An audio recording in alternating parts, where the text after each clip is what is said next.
안녕하세요. 코인 생존기의 차례입니다. 데일리 영상 시작합니다. 이걸 보니 옛날에 제가 잭 도시인데 잭 도롯이라고 읽었다고 댓글에서 또 많은 사람들이 뭘 하지 생각하는데 그게 중요한가요? 어쨌든 잭 도시, 잭 덜시의 블록 구매, 비트코인 매월 BTC 제품 수익의 10%를 구매하겠다. 거의 뭐 잭 도시 같은 경우에는 그냥 비트 맥시가 돼가지고 예전부터 이 사람이 트위터 대표였어요 원래. 그래서 퇴사하고 트위터 팔고 비트 쪽에 붙어서 이제 이쪽 관련된 사업하겠다고 선언한 지가 벌써 한 3년 된 것 같고 자기네들이 나오는 수익의 10%를 계속 비트를 사겠다라는 얘기를 했습니다. 자, 블랙락의 디지털 자산 책임자인 로버트 읽지 말자 또 뭐라고 할 것 같으니까 디지털 자산 책임자가 국고펀드 연기금 기부 기금과 같은 금융기관이 앞으로 몇 달 안에 현물 ETF 거래를 시작할 수 있다고 말했다.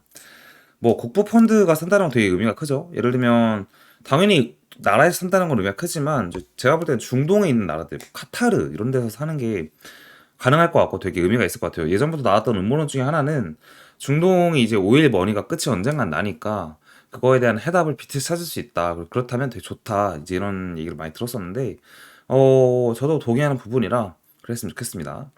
그리고 그들의 심층적인 실사와 연구 대화를 수행했으며 블랙락은 이 과정에서 교육 작업을 했다. 교육자래. 블랙락을 통해서 이제 연기금이랑 국고펀드 같은 사람들이 그런 뭐 회사들이 이제 비트를 살 수 있다. 그런 얘기를 하고 있고 파월이 FMC가 있었죠. 근데 보면 파월이 거의 비둘기였다라고 볼 수 있었고 금리 인상은 안 할 것 같고 금리 인하도 하지 않을 수 있는데 데이터 보고할 수도 있다. 이 말 자체가 금리 인상은 안 할 건데 금리 인하는 당장 하지 않을 거고 앞으로 하긴 할 거다라는 거고 일단 긴축 속도는 6월부터 반으로 줄일 것. 긴축 자체가 줄어든다는 것도 시장에 유의미하게 좀 호전적으로 작용할 수 있는 거죠.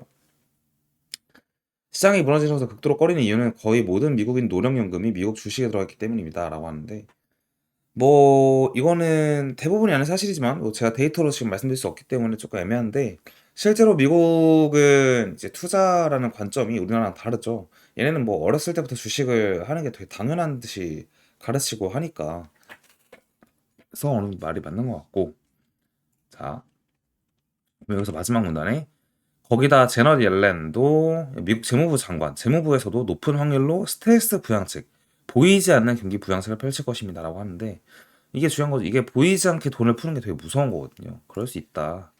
자, 그리고 보면 뭐 홍콩 ETF가 최근에 됐는데 미국 ETF들랑 크게 다르지 않은 것 같아요. 뭐 저는 홍콩이 미국보다 훨씬 작으니까 영향력이 없을 줄 알았는데 어제 비슷한 상황으로 흘러와서 저점을 찍었고 반등하지 않을까 이렇게 보고 있는 거고 거의 2023년과 24년의 트렌드는 마이너스 20% 조정 오면 야이야이야 매수가 거의 정답이었던 것 같다.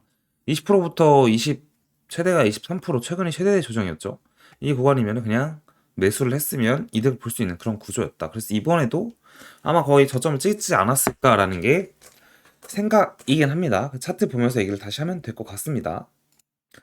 이건 뭐 사실 답이 없는 미래의 문제이지만 뭐 사이클 탑이라고 해서 타이탄 오브 크립토가 한 말인데 사실 이 사람이 그렇게 잘하진 않아요.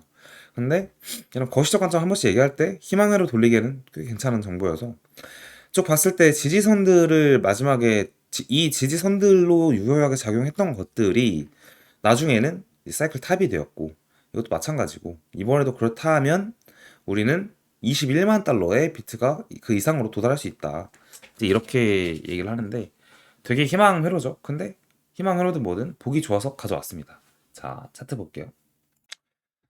자, 비트코인 일봉 차트예요. 제가 보면은 저희가 이제 봤던 내용이 이 보라색 선 안에서 일단 있고 그 안에 이 박스에 갇혀 있었었는데 우리가 떨어진다고 하면 여기 보면은 많이 떨어지면 6만, 5만 4천 정말 많이 떨어지면 여기까지 떨어질 수가 있을 것 같다라는 얘기를 하긴 했었습니다. 일봉으로 다시 보면 이제 이러한 차트인데 여기 닿지 않았어요. 그래서 보면은 저번에 영상에서 그렇고 항상 얘기를 했던 게 이 정확히 여기를 닿지 않을 수 있다. 그래서 떨어지는 척 하다가 는 페이크 하면서 이제 오를 수 있다라고 했는데 지금 그런 상황이고 여기 파란색 선에 지지가 되는데 이거는 최소 추가한 선이에요. 그러니까 이게 올해의 차트들은 뭐 지지나 저항을 찾기가 조금 어려웠던 것 같아요. 그래서 이번에 여기가 지지가 돼서 명확히 반등을 해준다면 이제 이게 유효한 지지선이 될 것 같다라고 볼 수 있을 것 같고 그러면 이제 앞으로도 이 선은 지켜지는 중요한 선이 되겠죠.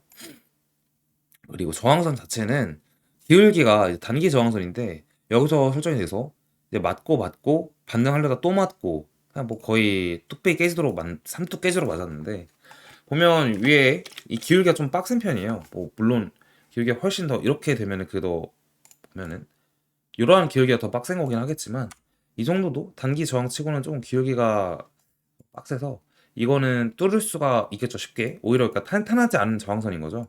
그래서 우리는 이번에 반등을 할 때 당장 63,000만 넘어져도 다시 우리는 이 상승장을 재건하는데 굉장히 유리하다. 그리고 우리는 이게 지속된다면 아마 지금 보면은 3월 달부터 5월 달까지니까 두 달의 횡보 시간을 걸치고 아래로 이탈을 했는데 이탈하자마자가 지지선 구간이라 지지가 딱 됐다라는 관점이고 추가 상승을 할 수 있다라는 관점인다면 아마 또 오르는 데 시간이 걸리거든요 결국은. 우리가 이 신고점을 가려면 73,000을 넘어야잖아요. 여기까지 또 꾸역꾸역 올라가려면 시간이 걸려요. 로꼬의 시간이 되게 지난 노래가 있는데 참 좋습니다. 그래서 그 시간이 아마 한 달 정도 걸리지 않을까.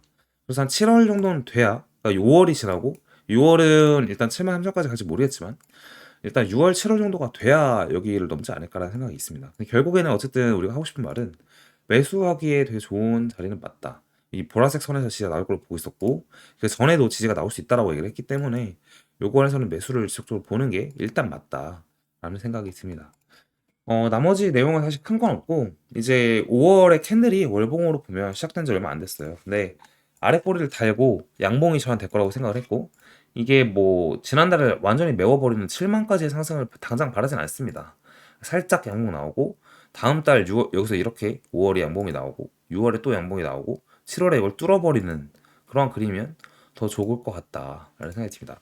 아 그리고 주봉상에서도 보시면 이 EMA 21선이 상승장의 전제라서 되게 중요한데 요거를 거의 지켰다라고 볼 수 있어요. 근데 이것도 보면은 제가 닿거나 살짝 뚫고 몸통을 지지할 것 같습니다라고 했는데 이거 닿을 것처럼 하더니는 페이크 하면서 이것도 올랐거든요.